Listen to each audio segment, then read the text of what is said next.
All right, now back to politics here.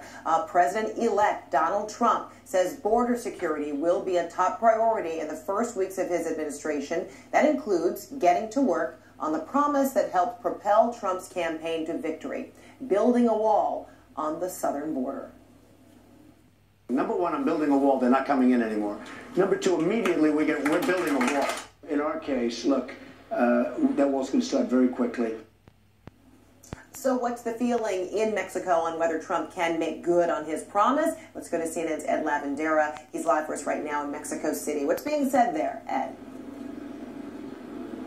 Well, Frederica, as you might imagine, you talk to many people here on the streets of Mexico City, they find the whole notion that Mexico will pay for this wall as rather ridiculous. And government officials, even though the top government officials have struck a very even tone, conciliatory tone with Donald Trump, there is really no illusion, or no one's under the illusion here, that Mexico will ever pay for this wall. We're going to build a great wall. The wall just got 10 feet higher. Maybe someday they're going to call it the Trump wall. The border between the United States and Mexico stretches nearly 2,000 miles. Nearly 700 miles of it is already covered with some form of border wall or steel fencing.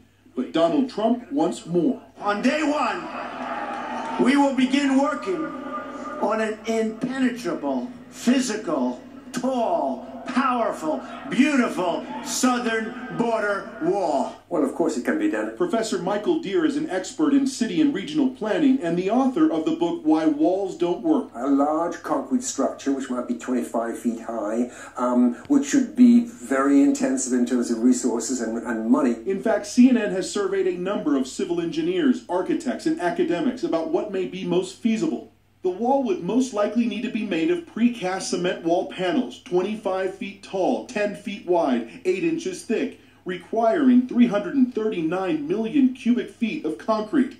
The panels would be held together by 5 billion pounds of reinforced steel, with an estimated cost of at least $10.5 billion, and possibly much more.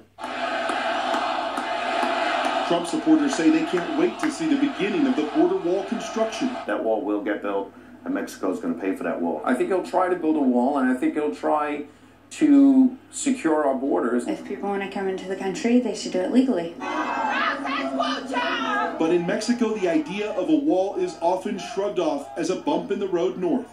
Jose Torres Hernandez says he's illegally crossed into the U.S. many times to find work picking fruits and vegetables. He says a wall might make crossing over a little harder, but immigrants like him would always find a way to find work to feed their families. And Armando Flores Gutierrez says he's crossed the border 25 times, starting when he was just 16, to work farm fields all over the U.S.